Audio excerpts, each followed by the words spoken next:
नमस्कार, आप देख रहे हैं आज तक। मैं हूं आपके साथ रोहित सरदाना। शाम के 5 बजने वाले हैं और वक्त हो गया है दंगल का। दंगल में आज सवाल यह है कि कोरोना का धर्म किसने बताया।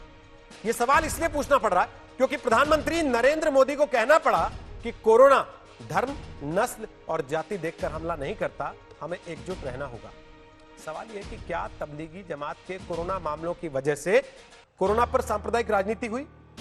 25 मार्च से चल रहे लॉकडाउन के दौरान रामनवमी, ईस्टर, शबे बारात, ओडिया नया साल जैसे कई त्योहार पड़े, लेकिन सोशल डिस्टेंसिंग का पालन हुआ। लेकिन कोरोना के मामलों को छुपाने और एक साथ नमाज पढ़ने जैसी कई घटनाएं भी सामने आई, तो मजहब के आधार पर भेदभाव के मामले भी सामने आए। इसलिए आज सवाल यह पूछना पड़ रहा है कि ऐसी नौबत क्यों आई। क्या इसलिए कि राज्यों की सरकारें हर दिन जब आंकड़े दे रही थी तो जमात के आंकड़े अलग से दे रही थी? क्या इसलिए कि केंद्र सरकार की प्रेस कॉन्फ्रेंस में स्वास्थ्य मंत्रालय जब कोरोना के आंकड़े हर रोज दे रहा था तो जमात के आंकड़े अलग से दे रहा था? आखिर कोरोना पर धर्म को बीच में किसने लाकर खड़ा किया? आज की बहस शुरू करें उसके पहले यह रिपोर्ट। 108 केस मरकज के हैं, जो कि निजामुद्दीन में मरकज से लोग निकाले गए। 259 पेशेंट्स मरकज वाले हैं। 1445 cases they are related to Tablighi Jamaat confirm cases. लगभग 29.8% केसेस निजामुद्दीन मरकज क्लस्टर से सिंगल सोर्स से संबंधित पाए गए हैं।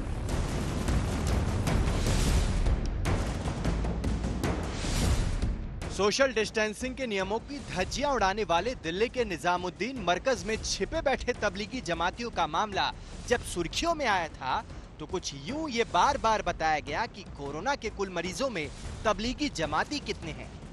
शुरुआत में ये प्रोफाइलिंग भले एक जानकारी के तौर पर सामने रखी गई हो, लेकिन बाद में ये सब कुछ कोरोना में मजहब तलाशने की बहस में तब्दील हो गया। ऐसे में प्रधानमंत्री नरेंद्र मोदी की एक नसीहत अहम हो गई है। उन्होंने कहा है कि कोविड-19 हमला करने से पहले न नस्ल देखता है, न मजहब, न रंग, न जाति, न भाषा और न सरहद। इसलिए हमारे जवाब और व्यवहार में एकता और भाईचारा हो। इस समय हम एक रहें।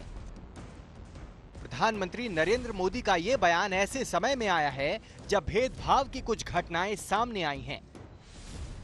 यूपी के मेरठ में कैंसर अस्पताल के मालिकों पर केस दर्ज हुआ क्योंकि अस्पताल में नोटिस लगा था कि मुसलमानों का इलाज तभी होगा जब वो कोरोना नेगेटिव होने की रिपोर्ट देंगे। अहमदाबाद सिविल अस्पताल में भी धर्म के आधार पर कोरोना वार्ड बनाने का मामला सुर्खियों में आया था। तो उधर कई रेजिडेंशियल सोसाइटीज में सब्जी और फल वालों को मजहब पूछकर घुसने देने का आरोप लगा।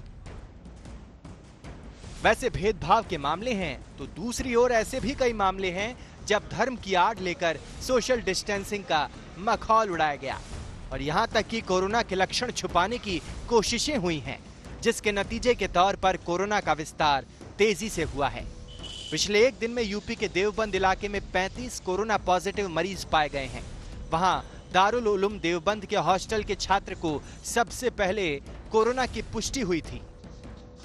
ये बात सबको समझ आ जानी चाहिए कि कोरोना का हमला हुआ तो उससे मजहब के नाम पर नहीं बचा जा सकता।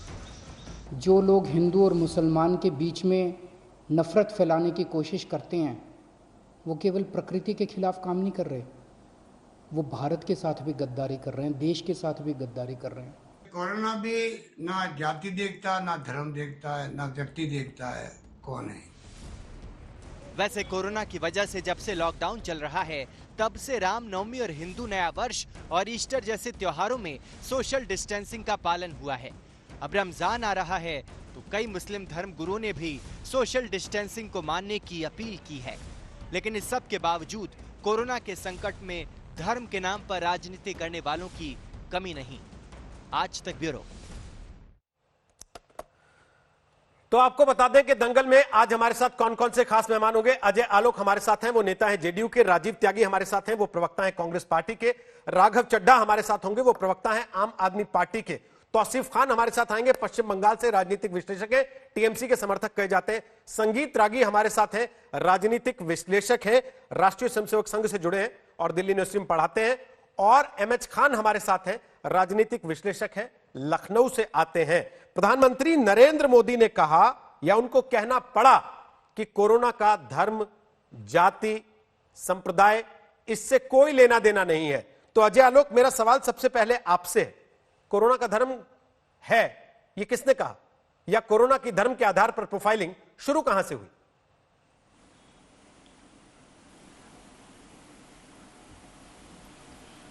देखिए रोहित, बीमारी कोई धर्म देख के नहीं आती है, और ये धर्म देख के नहीं आती है कि ये हिंदू है तो उसमें जाएगी, मुसलमान है तो उसमें जाएगी। बीमारी सबके लिए बराबर है, चाहे हम हो, चाहे आप हो, चाहे कोई हो। कोरोना दुर्भाग्यपूर्ण है कि इसके धर्म की प्रोफाइलिंग उस वक्त शुरू हुई जब तबलीगी के लोग इससे जुड़े, और अचानक ये मामला 29-30 मार्च से लगभग 40 से 50% से ऊपर पूरे देश भर में बढ़ा, और ये बढ़ते चला गया। और ये और भी कराल इसने रूप लिया जब ये तबलीगी लोग अपने आप को छुपाने लगे, लगातार बोलने के बाद भी आगे नहीं आ रहे थे। तो इस पे एक देश पे एक बहस छिड़ गई कि ये क्यों सामने नहीं आ रहे हैं। तमाम चीजें हुई।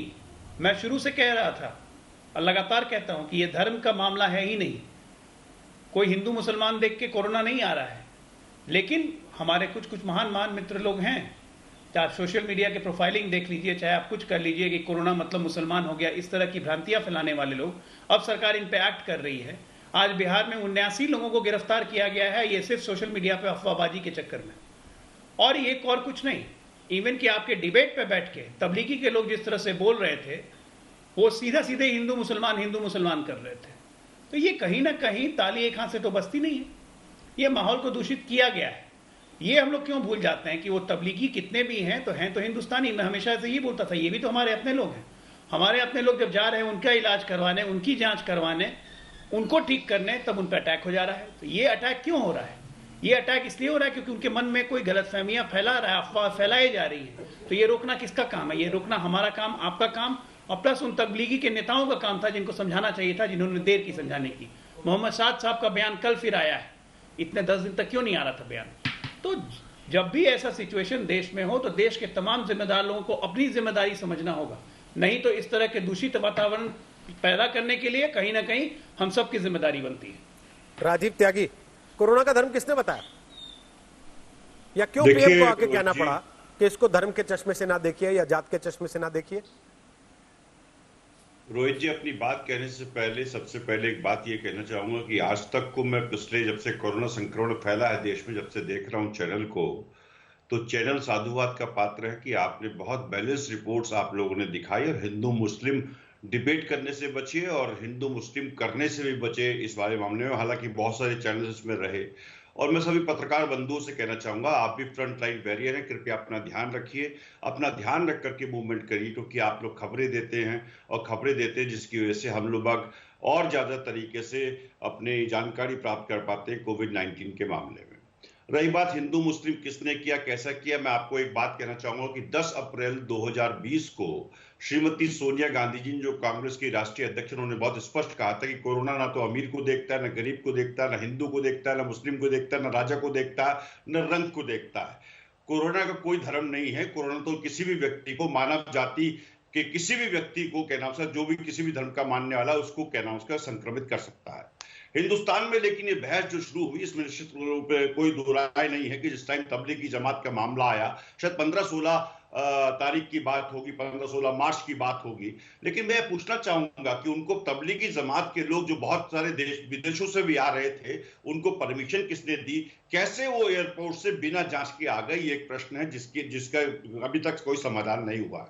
दूसरी बात मैं कहना चाहता हूं, देखिए, हिंदू मुस्लिम करने से देश का कोई फायदा नहीं होगा। आज चाइना से पूरा विश्व जो है, बहुत ऑफिशियली कह रहा हूं मैं इस बात को, चाइना में हुए संक्रमण की वजह से पूरे विश्व के इंडस्ट्रीज वहां से शिफ्ट करना चाहते हैं। यदि 6 साल से हिंदू मुस्लिम डिबेट नहीं हो रही होती तो हिंदुस्तान में लोग शिफ्ट करते, लेबर लॉज बेहतर होते तो हिंदुस्तान में इंडस्ट्रीज आकर के शिफ्ट करते, और शिफ्ट करके हिंदुस्तान को बहुत बड़ी पूंजी मिलने का काम होता। मैं अब भी कहता हूं सरकार से कि सरकार को निश्चित रूप से हिंदू मुस्लिम डिबेट करने वाले लोगों को कहीं ना कहीं एक आईना दिखाने का काम करना चाहिए।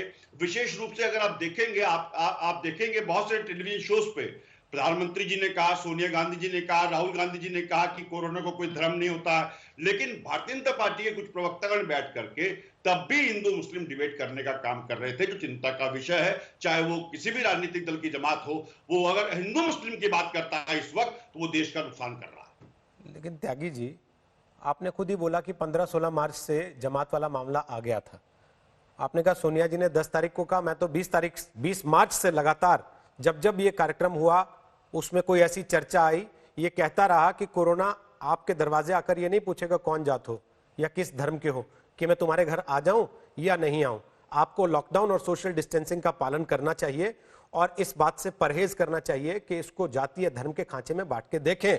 मगर राघव चड्ढा जी, अरविंद केजरीवाल जी जो बातें कह रहे थे अभी 4 दिन पहले की प्रेस कॉन्फ्रेंस में कि मुझे बड़ी तकलीफ हो रही है कि लोग इसको धर्म के चश्मे से देख रहे हैं, वही अरविंद केजरीवाल जी अपनी हर प्रेस कॉन्फ्रेंस में हर रोज बताते थे कि आज 110 मरीज निकले, इनमें से 68 जो हैं वो मरकज वाले हैं और बाकी के 48 जो हैं वो नॉन मरकज वाले हैं। फिर उनको क्यों नहीं जिम्मेदार माना जाएगा? या लव अग्रवाल जो प्रेस कॉन्फ्रेंस करने आते हैं स्वास्थ्य मंत्रालय की तरफ से, वो हर रोज प्रेस कॉन्फ्रेंस करते हैं तो ये बताते हैं कि इतने मरीज जो हैं वो नॉन मरकज वाले हैं और इतने मरीज जो हैं वो मरकज वाले हैं। और फिर जब शर्म आने लगी तो वो सिंगल सोर्स इवेंट में तब्दील हो गया। निजामुद्दीन मरकज का नाम लेने पे सवाल उठने लगे तो कहर जाने लगा सिंगल सोर्स इवेंट वाले। सर ये देखिए क्या करते क्या हम लोग? हाँ देखिए, कोई भी जिम्मेदार व्यक्ति, चाहे वो दिल्ली के माननीय मुख्यमंत्री हो या हेल्थ डिपार्टमेंट के MHA के ज्वाइंट सेक्रेटरी हो, जब वो जनता के सामने कोरोना वायरस के संक्रमण की रिपोर्ट पेश करते हैं तो उनका ये धर्म है कि वो ये बताएं कि कम्युनिटी ट्रांसमिशन यानी कि समुदाय में ये फैलना किस स्तर तक शुरू हुआ है और कहां तक पहुंचा है। जब जब माननीय मुख्यमंत्री जी ने भी रिपोर्ट पेश करी तो वो 3 चीजें हर बार बताते हैं। एक चीज ये बताते हैं कि कितने ऐसे अंतर्राष्ट्रीय पर्यटक दिल्ली की धरती पर आए और जो वायरस लेकर आए या उनसे डायरेक्ट या इनडायरेक्ट कनेक्शन के चलते इतने मरीज पाए गए। तबलीगी जमात का जो मरकज हुआ उससे इतने मरीज पाए गए। और यदि आप इन दोनों को हटा दें तो मात्र 3 या 4 केस हमारे दिल्ली शहर में हैं। इसीलिए स्थिति अभी गंभीर नहीं है, इस पर नियंत्रण पाया जा सकता है और थर्ड स्टेज यानी कि कम्युनिटी ट्रांसमिशन के स्टेज पे अभी दिल्ली नहीं पहुंची, उससे बची हुई है। तो जनता के सामने एक निष्पक्ष पिक्चर रखने के लिए इन पेशेंट्स को कैटेगराइज किया गया और वो केवल हिंदुस्तान में नहीं हो रहा है, पूरी दुनिया में जहां जहां, यदि आप न्यूयॉर्क के गवर्नर की प्रेस कॉन्फ्रेंस सुने, गवर्नर कोमू की, तो वो भी जब अपने आंकड़े सामने रखते हैं तो गवर्नर कोमू भी बताते हैं कि भाई इतने इवेंट से इतने लोग हुए, इतने इवेंट से इतने लोग इस बीमारी के प्रकोप में आए और इतने लोग हैं जो कम्युनिटी ट्रांसमिशन के माध्यम से इस बीमारी की चपेट में आए हैं जिसका कोई सोर्स अभी तक आइडेंटिफाई नहीं किया जाता है। दूसरी चीज आपको यह भी समझना होगा, यह एक ऐसी बीमारी है जिसके अंदर कॉन्टैक्ट ट्रेसिंग और सोर्स ट्रेसिंग करना बढ़िया आवश्यक है। यदि आज एक व्यक्ति को संक्रमित हो जाता है वो कोरोना से, तो वो किन किन लोगों के संपर्क में आया, उसका कनेक्शन कहां से था, उसने किस व्यक्ति से बीमारी ली, तबलीगी जमात के किसी साथी से बीमारी ली या कोई अंतरराष्ट्रीय पर्यटक साथी से बीमारी ली या किसी दूध वाले से बीमारी ली, किसी चाय बेचने वाले से बीमारी ली, वो जानना बड़ा अति आवश्यक है। इसीलिए उन सारी चीजों की जानकारी दी जाती है। और दूसरी चीज मैं कहना चाहूंगा, मैं एक चीज और कहना चाहूंगा रोहित जी, इस मामले में ट्रेसिंग की बहुत जरूरत है, बहुत जरूरी है कि ये पता चले कौन व्यक्ति किसके संपर्क में आया और उसको कहां से बीमारी लगी। लेकिन आपने एक चीज पता नहीं ध्यान दी या नहीं दी, वो ये कि जब से अरविंद केजरीवाल ने ये बताना शुरू किया कि निजामुद्दीन मरकज से जुड़े हुए इतने मरीज हैं या तबलीगी जमात से जुड़े इतने मरीज हैं, लोग सोशल मीडिया पे उनको कहने लगे कि भाजपा ज्वाइन कर लो। और आज आप इत्तेफाक से भगवा टी शर्ट पहन के बैठे हैं, आपके लिए भी कह देंगे कि बीजेपी ज्वाइन कर लिया आपने। क्योंकि हमारे यहाँ तो क्लासिफिकेशन हो गया ना इस तरीके से चीजों का। मैं बता देता हूँ, एक तो पहले तो रोहित जी, मैं ये भगवा जो है ये कोई भाजपा का रंग नहीं है। हमें भी ये जो रंग है, चाहे लाल हो, चाहे पीला हो, चाहे हरा हो या नीला हो या भगवा हो, ये सब रंग हमारे हैं। इस पे भाजपा की मनोपली कब से हो गई? हम तो ये पूरे देश के, पूरी दुनिया के रंग हैं। और ये वरना पार्टी वाले एक दूसरे को रंगों से गाली देते हैं, हम थोड़ी ना देते हैं, पार्टियों वाले देते हैं रंगों से। मेरे कपड़ों पे टिप्पणी करने से अगर आपको लगता है कि हम भाजपा ज्वाइन कर रहे हैं, केवल आपको जानकारी दे रहा हूं कि लोग इस तरह से बात करते हैं अब, और आप भी इससे वाकिफ होते होंगे सोशल मीडिया पर। देखिए, पहली बात तो ये है, मैं बता देता हूं जी। देखिए, अरविंद केजरीवाल जी ने अपनी देश आज तक, जब से वे राजनीति में आए, जब से आम आदमी पार्टी राजनीति में आई, हमने एक मैसेज दिया है और बड़ी बेबाकी से दिया, और जो हमारे आलोचक हैं वो भी हमारा वो मैसेज, वो पैगाम मानते हैं जो हम बेबाकी से कहते हैं कि मजहब नहीं सिखाता आपस में बैर करना, हिंदी हैं हम, वतन है हिंदुस्तां हमारा। हम बड़े इसी प्रिंसिपल के आधार पर हम आज तक राजनीति करते आए हैं। और इसीलिए आपने देखा कि जब दिल्ली का चुनाव हुआ तो हमारी पार्टी ने बिजली, पानी, शिक्षा, स्वास्थ्य के नाम पर वोट मांगा। भारतीय जनता पार्टी ने चाहा कि चुनाव हो शाहीन बाग पर, चुनाव हो हिंदू मुसलमान पर। हमने वो चुनाव बिजली, पानी, शिक्षा, स्वास्थ्य पे कराया, क्योंकि हम लोग धर्म से ऊपर उठकर मानवता की राजनीति करते हैं, धर्म की राजनीति नहीं करते। दूसरी चीज सुन लीजिए, कोरोना के संदर्भ में मेरा एक छोटा सा कथन सुन लीजिए, एक छोटी सी बात कहना चाहता हूं आपको। मैं ये बताना चाहूंगा, धार्मिक स्थल जो होते हैं रोहित जी, धार्मिक स्थलों में अक्सर भीड़ होती है और इस प्रकार से बीमारी संक्रमित होती है। यदि आप देखें, यूरोप के एक बड़े देश ने चर्च में संडे के दिन एक मास किया, उस मास में 2-3 ऐसे शख्स आए जिनको कोरोना था और उस चर्च में मौजूद हर व्यक्ति को कोरोना हो गया उसके बाद। तो कहने का मतलब ये कोई धर्म नहीं देखता है। हिंदू धर्म के मंदिर में हो सकता है, इस्लाम के मस्जिद में हो सकता है, ईसाई धर्म के जो जहां पे वो प्रार्थना करते हैं वहां पर हो सकता है। हमारे देश के कई गुरुद्वारों में जब लोग मिले आपस में, जहां पर भी भीड़ हुई, सोशल डिस्टेंसिंग नहीं हुई, वहां पर हुआ। तो ये कोई बीमारी मजहब तो देखती नहीं है, लेकिन ये बताना आवश्यक है कि बीमारी फैल कहां से रही है। यदि आज अरविंद केजरीवाल जी और दिल्ली सरकार ये ना बताएं कि निजामुद्दीन के एक मरकज में इतने पेशेंट पाए गए, तो वहां पर लोग फ्रीली घूमेंगे, लोग सोशल डिस्टेंसिंग की धज्जियां उड़ाकर वहां पे आराम से घूमेंगे। तो ये बताना बड़ा आवश्यक है। ओके, आप कह रहे हैं सोर्स ट्रेस करना जरूरी होता है इस बीमारी में खास तौर पर, इसलिए हमारे लिए जरूरी था कि हम वहां पर आकर बताएं कहां से कितने मरीज मिले। मैं जाता हूं एमएच खान के पास और तौसीफ खान के पास। राजीव त्यागी कुछ बोलना चाहते हैं आपकी बात पर? राजीव त्यागी, केवल 30 सेकंड में अगर आप इंटरवीन करना चाह रहे हैं इनकी बात पर, फिर मैं एमएच खान के पास जाऊंगा। बोलिए। अभी राघव चड्ढा ने अपनी पीठ थपथपाई और कहा कि दिल्ली में कोरोना वायरस का संक्रमण जो है बहुत तेजी से नहीं फैल रहा। मेरी जानकारी के मुताबिक करीब 55 हेल्थ केयर हमारे कोरोना योद्धा है जो फ्रंट लाइन पे लड़ रहे हैं, उन सबको कोरोना हुआ है, जिसकी वजह से बहुत दिक्कत का विषय है। एक पिज्जा वाला जाता है, पिज्जा डिलीवर करता है, उसके बाद बहुत सारे लोगों को क्वारंटाइन किया जाता है। मैं कहता हूं, देखिए, पीठ थपथपाने का समय नहीं है रोहित। अभी मैं कहना चाहता हूं, मैंने अभी तो कतई भी पीठ नहीं थपथपाई रोहित जी, मुझे जरा 10 सेकंड दे दीजिए। मैं बीच में नहीं बोला था आपके, मैं बीच में नहीं बोला था। अगर पीठ नहीं थपथपाई तो मेरे मित्र ये बता दीजिए कि आपने किस तरह से वो डिलीवरी बॉय के बाद, क्या आपका मॉडल है जो डिलीवरी बॉय को कोरोना हुआ उसके बाद वो जगह जगह घूमा? दूसरा, आप ये बता दीजिए, जो माइग्रेंट पॉपुलेशन है पूरे बिहार की और उत्तर प्रदेश की जो दिल्ली में रह रही है, उसके लिए आप क्या कर रहे हैं? रोहित जी 10 सेकंड दे दें, थोड़ा छोटा करके ना, टीचर्स की सैलरी। त्यागी जी, अभी क्या है ना, दो वक्ता रह गए, उनका नंबर भी नहीं आया। मुझे लगता है आप लोग कम से कम इतना सम्मान उनका करेंगे कि उनको भी जगह मिले।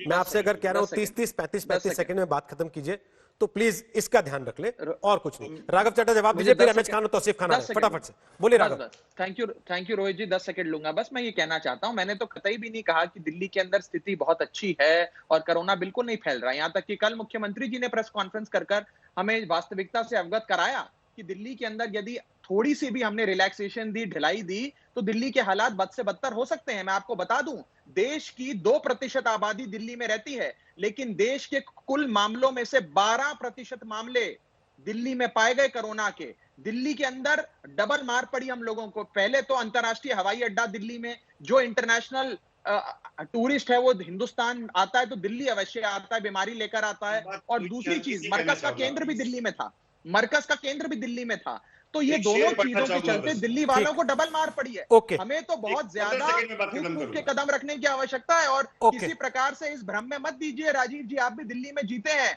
दिल्ली के अंदर यदि आप और हम मिलकर राजनीति करते रहे तो कोरोना जीत जाएगा। यदि आप लोगों ने भी दिल्ली की सरकार का साथ दिया और सकारात्मक राजनीति करी और दलगत राजनीति से ऊपर उठकर हमारा साथ दिया, तो ही हम कोरोना को हरा पाएंगे। आपको ये बात समझनी चाहिए और इस पे अमल करना चाहिए। ओके चड्ढा जी, थोड़ा रुकते हुए, राजीव जी थोड़ा रुकते हुए प्लीज। अभी 2 मेंबर रह गए, उनका नंबर भी नहीं।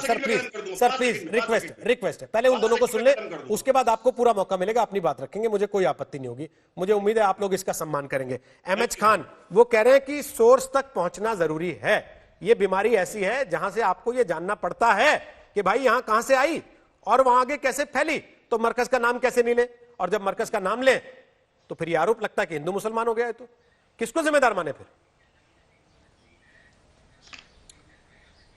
रोज जी, मैं फिर आपसे कह रहा हूं कि मरकज का नाम अगर लिया जा रहा है तो गलत नहीं लिया जा रहा है। मरकज से बीमारी फैली है, और मरकज वाले, फिर मैं आपसे कह रहा हूं कि ये आप इनको हिंदू मुसलमान मत करिए, ये मुसलमान है ही नहीं, ये तो एक एनजीओ चलाते हैं, इनको मुसलमान नहीं मानता। पूरा हिंदुस्तान का मुसलमान इनको मुसलमान नहीं मानता। ये कुछ जमात थोड़ी सी है, 5% लोग हैं, ये काम करते हैं। ये वहां मरकज में कर क्या रहे थे, कौन सा धार्मिक कार्यक्रम हो रहा था? चड्ढा जी बहुत तेजी से बता रहे हैं कि इन्होंने ऐसा किया वैसा किया। मरकज में इतने लोग बैठे थे, क्या कर रहे थे आप? दिल्ली सरकार में आप थे, आप तो चुनाव लड़ रहे थे। अमानतुल्लाह खां को छोड़ दिया था कि जाओ मरकज वालों की मदद करो, उनको क्या नाम है, भड़काओ, बांटो, ये सब काम कर रहे थे। चड्ढा जी आज लंबी लंबी बातें मत करो। और आप बताओ ना, दुबई में हिंदू मुसलमान नहीं रहते हैं क्या? वहां कहां हिंदू मुसलमान हुआ? अमेरिका में क्या हुआ? जापान में क्या हुआ? आप इस तरह से राजनीति जो कर रहे हो चड्ढा जी ये राजनीति बंद कर दीजिए।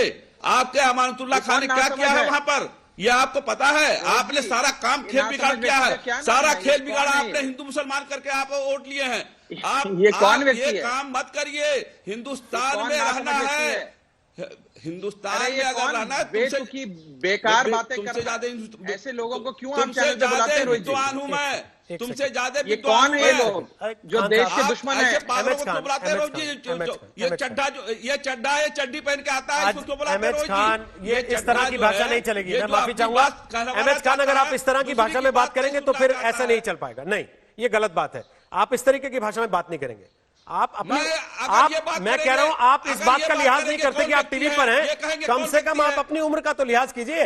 इस उम्र में लोग आपकी तरफ देखें कि आप उनको कुछ सिखाएंगे तो आप ऐसी भाषा में बात करना सिखाएंगे। आपका राजनीतिक मतभेद है, आपको लगता है दिल्ली की सरकार ने ढंग से काम नहीं किया, बिल्कुल उन पे सवाल उठाइए। मैं आपके साथ खड़ा होता हूं, उठाइए सवाल, पूछिए उनसे कि अमानतुल्लाह खान क्या कर रहे थे। लेकिन तो ये क्यों इस तरह की भाषा में क्यों कह रहा है कि चाहिए कौन आदमी है? ये क्यों कह रहा है कौन आदमी है? ठीक है, ये क्यों कह रहा है कौन आदमी है? ये भाषा क्या है? मैं जवाब दूंगा ना क्या कौन आदमी है? आपके बारे में उन्होंने मुझसे सवाल पूछा, मैं जवाब दे रहा हूं उसका। भाषा देखेंगे आप? आपके बारे में उन्होंने मुझसे सवाल पूछा, मैं जवाब दूंगा ना। मैं बताता हूं उनको। आप विचार लेंगे कि व्यक्ति लेंगे? मैं बताता हूं, एक सेकंड रुक जाइए, मैं बताऊंगा। अब रुक जाइए कि व्यक्ति को जानेंगे। रुक जाइए एक सेकंड। अहमद खान, मैं बता रहा हूं, अहमद खान राजनीतिक कार्यकर्ता है, राजनीतिक विश्लेषक है, और राघव चड्ढा वो बहुजन समाज पार्टी का समर्थन करते रहे लंबे समय तक। आप उनको टीवी पर बहुजन समाज पार्टी का पक्ष रखते हुए राजनीतिक बहसों में देखते रहे होंगे, और अगर आपने नहीं देखा तो मैंने आज आपको उनका परिचय दे दिया। उनका सवाल अमानतुल्लाह खान को लेकर है। आपकी बात पूरी हो गई अहमद खान? मैं उनसे जवाब लूं या अभी रह गया कुछ? भाषा का ध्यान रखते हुए बोलिएगा प्लीज। नहीं, बात बोलिए। नहीं, मेरी बात पूरी नहीं हुई। सवाल इस बात का है कि यहाँ विचारों का बहस हो रहा है कि यहाँ कौन आदमी बैठा उसकी बात हो रहा है। आप बता दीजिए मुझे, आप यहाँ विचारों की बात हो रही है, कौन आदमी बैठा है इसकी बात हो रही है। यहाँ परिचय मैं यही कह रहा हूं आपको कि देखिए, ये हिंदू मुसलमान करने वाले यही लोग बैठे हैं वहां पर। सबसे ज्यादा हिंदू मुसलमान हुआ क्या नाम है, दिल्ली में कितने दिन से लोग शाहीन बाग में बैठ के समर्थन कर रहे थे? ये कौन लोग थे? ये इनकी बात बताइए ना। ये दो मुही बात करते हैं। ये दो मुही बात करते हैं। हिम्मत नहीं पड़ रही थी शाहीन बाग में जाके खड़े होकर कहने कि देखिए रोड ब्लॉक मत करिए आप। ठीक है, आपने नहीं किया वो काम। ठीक है, आप विचारधारा की बात करिए, कौन व्यक्ति है कौन नहीं है समझ जाइए, उसके विचारों को सुनिए। ओके खान साहब, ठीक, आपकी बात नोट कर ली। मैं राघव चड्ढा आपका कमेंट लेना चाहता हूं, लेकिन उसके पहले एक कमेंट तौसीफ खान का सुन ले, जो पश्चिम बंगाल से आते हैं। तौसीफ खान, हिंदू मुसलमान किसने किया? कोरोना में हिंदू धर्म कहां से आया? क्या सरकारों ने लाया या मरकज ने लाया? कोरोना में धर्म लाने का काम किया है लव अग्रवाल ने। लव अग्रवाल जो कि हेट अग्रवाल का काम किया। कैसे किया? 8 अप्रैल में ministry of health and family affair welfare का गाइडलाइन था, do not label any community और एरिया फॉर स्प्रेड ऑफ कोविड-19। लेकिन 8 अप्रैल में यह गाइडलाइन होने के बावजूद भी वो हेट अग्रवाल जो है वो हमेशा आकर के मीडिया ब्रीफिंग देते रहे, और वो हमेशा यही कहते रहे कि भाई तबलीगी जो है उसका इतना % का कंट्रीब्यूशन है हमारे कोरोना केसेस में। ये तो उन्हें नहीं करना चाहिए था, क्योंकि उनका ऑलरेडी गाइडलाइन आया हुआ था। अब जब उनको फटकार पड़ी तो उन्होंने फिर बोलना स्टार्ट कर दिया सिंगल सोर्स, जो आपने पॉइंट आउट किया। लेकिन ये हमारे जॉइंट सेक्रेटरी का ये हाल है कि वो अपने खुद के मिनिस्ट्री का गाइडलाइन फॉलो नहीं करती। दूसरी तरफ आपने सुना राघव चड्ढा जी को। राघव चड्ढा जी मैं मानता हूं कम्युनल नहीं है, लेकिन वो उनका जो अभी पॉलिटिक्स हो गया है केजरीवाल जी को नहीं, जो आप लेके आए हैं अभी पर्चा बना के, नहीं क्योंकि वो मैं मानता हूं ये सेक्युलर है, लेकिन क्योंकि इस मामले में है तो मैं इनको पकड़ूंगा यहाँ पर।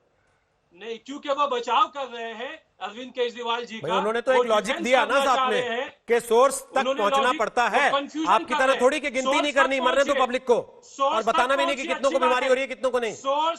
सोर्स तक पहुंचने का मतलब ये नहीं है कि हर दिन आकर के मीडिया ब्रीफिंग में बताया जाए कि तबलीगी इतना किया है और नॉन तबलीगी इतना किया अच्छा, है। तो क्या फलानी मतलब है जगह सोर्स ने तक इतना पहुंचने किया का? है।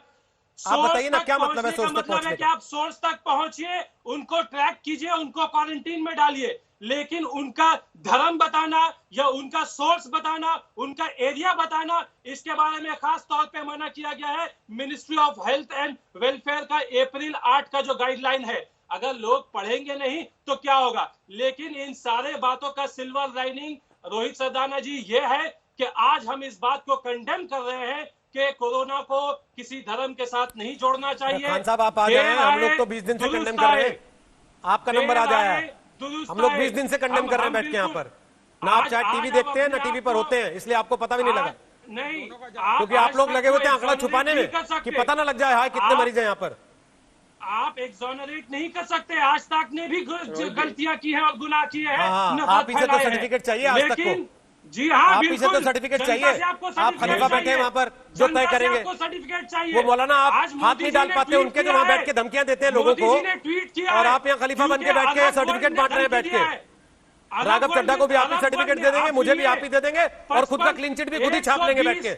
120 बिलियन यूएस डॉलर का रुपया आता है भारत को। भारत के भारतीय लोग वहाँ पे काम करते हैं, गल्फ कंट्रीज में, अरब वर्ल्ड में। रोहित जी, मुझे वहाँ मौका से दीजिए, स्ट्रिक्ट जरा एक्शन लिया गया है, इनको जवाब दे वहाँ से सकूं। बोला गया है मोदी जी को, उसके बाद मोदी जी ने पूरी ट्वीट तरीके किया से है। समर्थन यह जवाब सरकार देने के है लिए कि मुझे चलिए मौका मोदी जी ने और ट्वीट किया है। वो मोदी जी का ट्विटर हैंडल आप ही चलाते हैं कि आपको बताया मोदी जी ने मुझे अरब से कहा गया इसलिए तुम ट्वीट कर दो मेरे लिए। तो क्या मैं गलत बोल रहा हूँ? अब तौसीफ खान, अरबी लोगों ने, अब बोलने को तो क्या है ना कि आदमी कुछ भी बोल देता है बैठ के, गल्फ कोई कंट्री उसका में आधार तो होना क्या आपके है? पास कि इस आधार पे आप ये बात रोहित कह रहे जी, हैं कि आपके देश का प्रधानमंत्री किसी गल्फ कंट्री के कहने से ट्वीट करता है। थोड़ा उसका आधार तो लाइए। गल्फ कंट्री में रोहित भारतीय जी। गल्फ कंट्री में रोहित जी। भारतीय काम करते हैं और भारतीयों को वहां से इंडिया में फॉरेन रेवेन्यू आता है 120 और ये उन्होंने ममता जी को फोन करके बताया जो आपको कहा गया कि बोलो जाकर टीवी पर। अगर इसके बावजूद आपको हिंदू मुस्लिम करना है, आप कीजिए।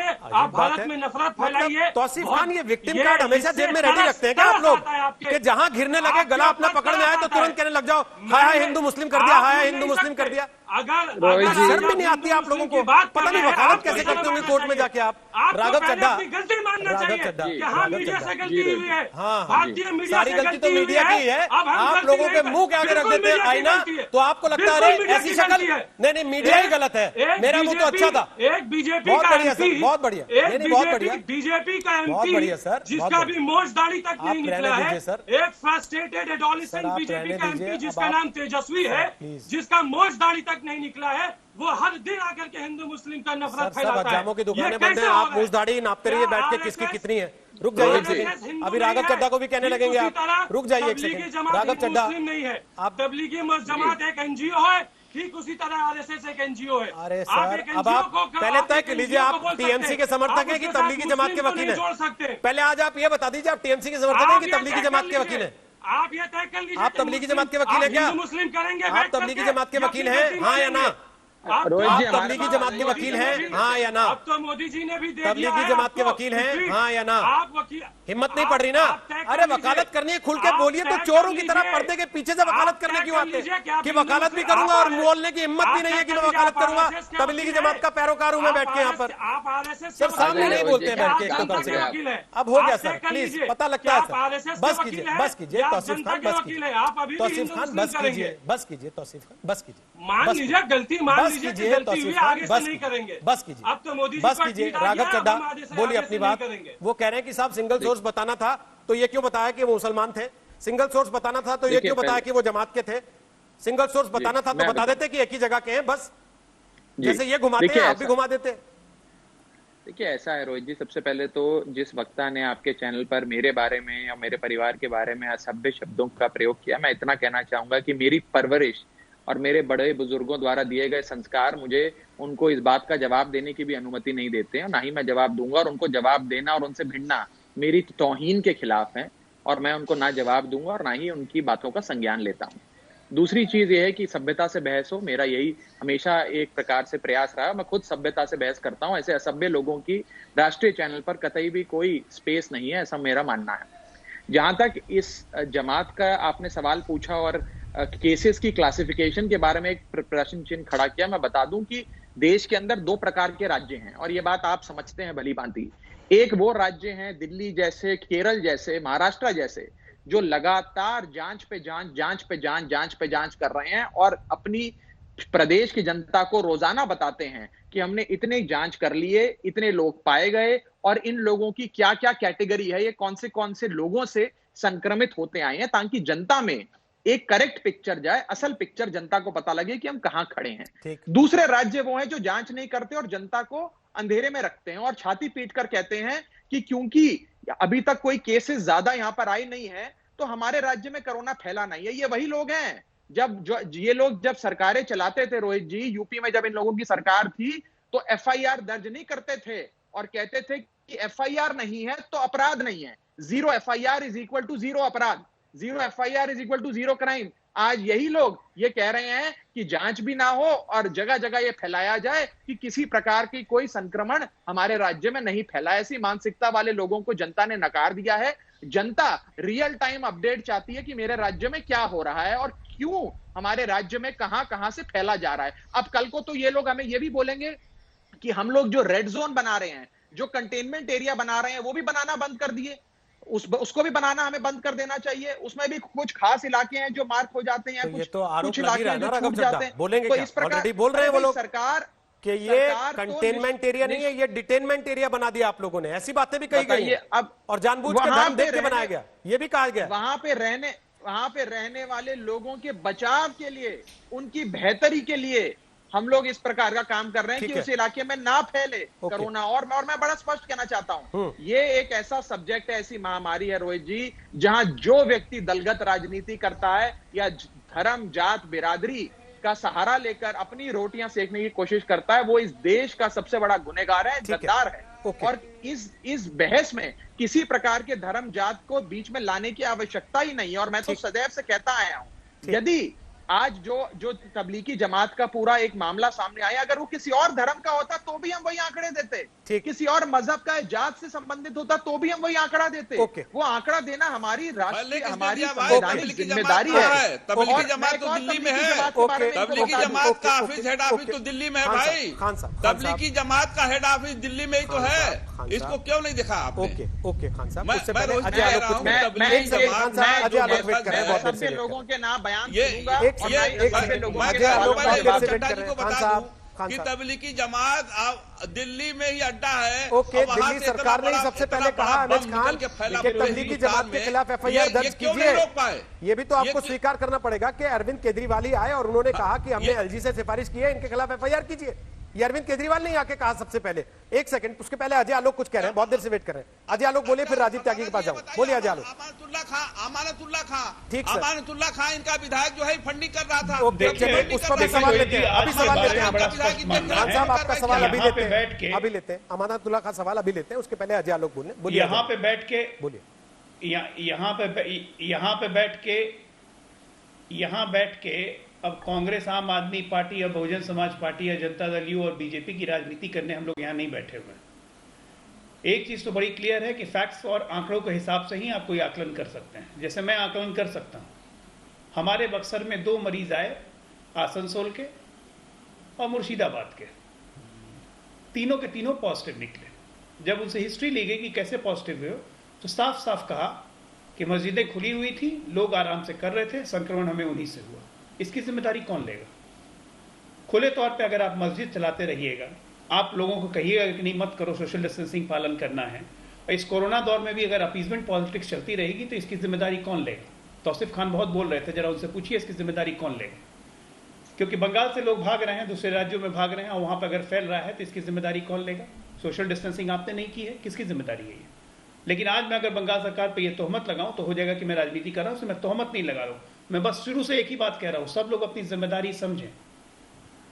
राघव चड्ढा गलत नहीं कह रहे हैं। अगर वो कह रहे हैं कि बताने की जिम्मेदारी सरकार की है, डेली ब्रीफिंग होनी चाहिए कि आज हम कहां पे हैं, ताकि लोग उसी हिसाब से अपनी सतर्कता बरतें।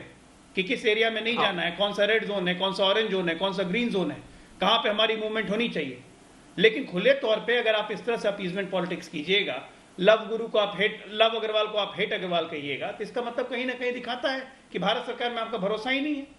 कलकत्ता हाईकोर्ट ने खुले तौर पे ममता बनर्जी को साफ साफ टोका आज से 4 दिन पहले कि आप जिस तरह से कंटेनमेंट कर रहे हैं उस तरह से कंटेनमेंट नहीं होती है। उस पर तो आप कुछ नहीं बोलते हैं, उस पर आप कुछ नहीं बोलते हैं। आज होम मिनिस्ट्री ने जब बोली कि हम एडवाइजरी भेजेंगे इन राज्यों में जो ठीक से मॉनिटर नहीं कर रहे हैं, ममता दीदी नाराज अग्रवाल ने अपने काम कर गाइडलाइन नहीं माना। कोरोना हरा दीजिए, जीवन पड़ा हुआ राजनीति करने के लिए कर लेंगे।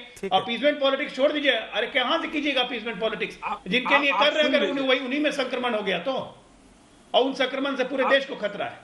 एक सेकंड, अब आप सुन लीजिए, आप बोले उसके पहले राजीव त्यागी नहीं, मैं ये कह रहा हूँ कि लड़ाई झगड़ा छोड़ के हम लोग थोड़ा कोरोना पे काम कर लें। पहले राजीव त्यागी, पहले बहुत जरूरी है। तौसीफ जी पहले राजीव त्यागी बोलिए। देखिए, इस वक्त पूरे देश को एकजुट रहने की जरूरत है। पूरे देश ने थाली भी बजाई, ताली भी बजाई, दीपक भी जलाए। हम लोगों ने भी सबने थाली बजाई, ताली बजाई और हम लोगों ने दीपक भी जलाए।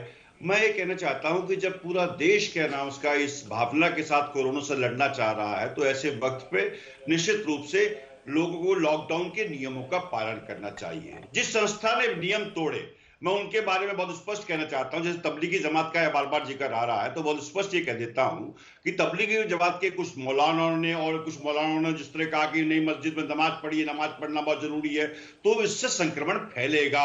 सीएस लुइस ब्रिटेन के एक बहुत बड़े लेखक हुए, उन्होंने बहुत स्पष्ट कहा है सभी जाहिलों में धार्मिक जाहिल सबसे बदतर होते हैं। तो हमें इस तरह की जहालत से बचना चाहिए। रही बात राघव चड्ढा जी ने जो बात कही थी, राघव चड्ढा जी मेरे मित्र, मैं आपसे कहना चाहूंगा, हम देश की जनता के साथ हैं, दिल्ली के साथ हैं, दिल्ली की सरकार के साथ है। सरकार से निवेदन करना चाहेंगे कि सरकार निश्चित रूप से वाटर बिल माफ करे, सरकार बिजली का सरचार्ज माफ करे, जैसे कि राजस्थान पंजाब में हमने किया है। जिस तरह पंजाब में सीनियर सिटीजन को, राजस्थान में सीनियर सिटीजन को पेंशन देने का काम किया है, इसी तरह आप भी दिल्ली में ये काम करने का कार्य करिए।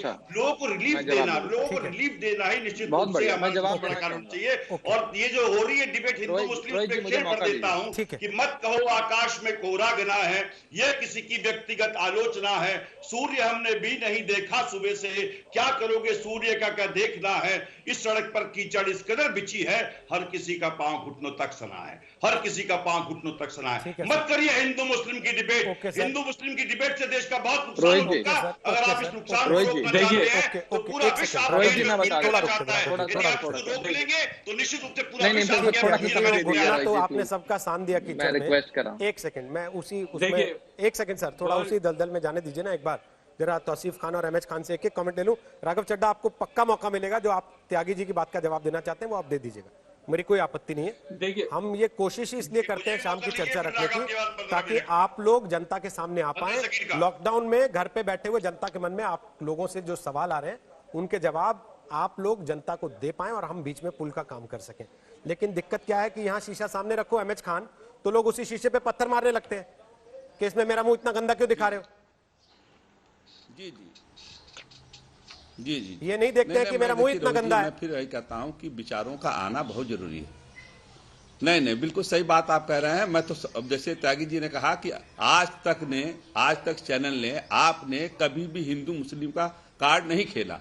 फैक्ट्स और सत्यता को दिखाया आपने, पूरे हिंदुस्तान को आपने दिखाया कि देखिए ये है स्थिति। हम जब ये दिखाई दे रहा है कि हमको तबलीगी जमात से ही सारी चीजें फैली हैं, तो तबलीगी जमात दिल्ली में ही है। तबलीगी जमात के दिल्ली में होने के बावजूद भी, चाहे केंद्र सरकार हो और चाहे वहां की दिल्ली सरकार हो, जिम्मेदारी तो लेनी ही पड़ेगी। दूसरी बात, रोहित सरदाना जी, मैं एक आग्रह करना चाहता हूं, निवेदन करना चाहता हूं उत्तर प्रदेश सरकार से कि उत्तर प्रदेश सरकार में महिला जो प्रसव के लिए आती हैं उनके लिए कहीं अलग से वार्ड या कहीं अलग से क्वारंटाइन के लिए व्यवस्था नहीं है। वो अगर व्यवस्था हो जाए तो जो प्रसव के लिए महिलाएं आती हैं उनको असुविधा हो जाएगी, उनको आसानी हो जाएगी। पूरे लखनऊ में देखिए, नहीं पूरे उत्तर प्रदेश में कहीं प्रसूता के लिए कोई अलग से वार्ड क्वारंटाइन बना के नहीं रखा गया। ठीक है। अब यहाँ दूसरा सवाल इस बात का है कि व्यक्ति जो आदमी फैला रहा है वो आप देखिए, कहीं किसी प्रदेश में 80%, कहीं 60%, उत्तर प्रदेश में 60-70%। ये कौन लोग हैं? ये तो हैं तबलीगी जमात के लोग हैं ना। इनको रोका क्यों नहीं गया? हम कह रहे हैं अगर केंद्र सरकार ने तो दिल्ली सरकार ने भी तो नहीं रोका। दिल्ली सरकार के लोगों ने तो खूब उसका चुनाव लड़ रहे थे, चुनाव जीतने की कोशिश में थे कि चुनाव किसी तरह हो जाए, हिंदू मुसलमान ना होने पाए, ना तो हम हार जाएंगे। अरे भाई देश बड़ा है, देश बड़ा है, देश से बढ़ के कुछ नहीं है। ठीक है, ओके, देश बड़ा है, देश से बड़ा कुछ नहीं है। देश रहेगा तो पार्टियां रहेंगी, पार्टियां रहेंगी तो देश रहेगा, और नहीं तो कुछ नहीं बचेगा। ठीक बात है सर। अब जरा तौसीफ खान बोले, उसके बाद राघव चड्ढा लास्ट कमेंट आपका होगा। तौसीफ खान छोटा सा कमेंट करेंगे, उसके बाद राघव आपका लास्ट कमेंट होगा। तौसीफ बोलिए।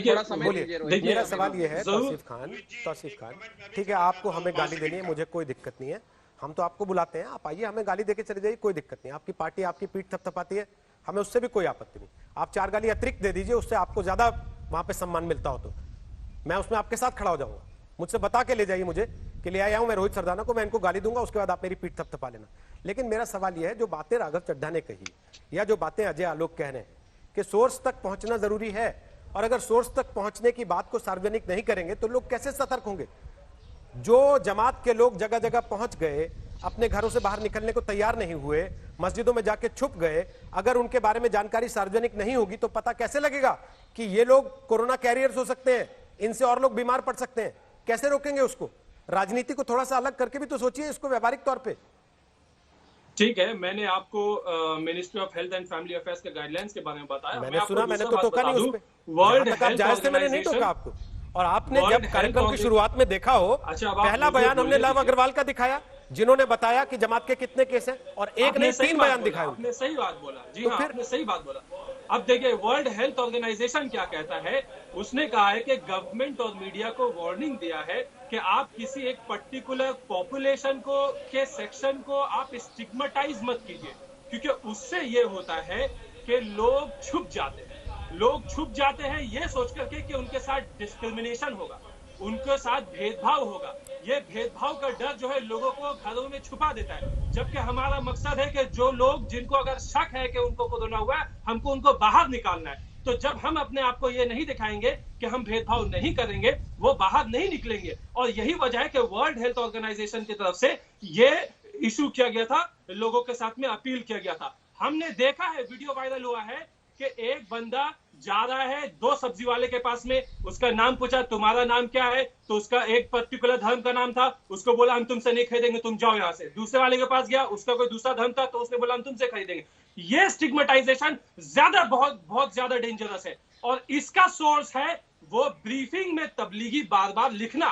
आप बता दीजिए इतना परसेंटेज हुआ, इतना अच्छा, एक बात तो बताइए, आप इंटरनली कीजिए, आप इस समय लॉकडाउन 2.0 में जी रहे, यानी कि लॉकडाउन का दूसरा दौर जी रहे, लेकिन इसके बावजूद आपके मोबाइल पे वो वाले वीडियो नहीं भेजता है कोई जिसमें लॉकडाउन होने के बावजूद लोग इकट्ठे हो रहे हैं, कहीं छत पर कह रहे हैं कि हम तो नमाज पढ़ेंगे, कहीं सड़क पर कह रहे हैं कि हम तो नमाज पढ़ेंगे, कहीं मस्जिद के अंदर भीड़ लग रही है कि हम तो नमाज पढ़ेंगे, जहां डॉक्टर जा रहा है उसके ऊपर पत्थर फेंक रहे हैं, घरों के ऊपर पत्थरों के ढेर लगा रखे हैं बड़े बड़े।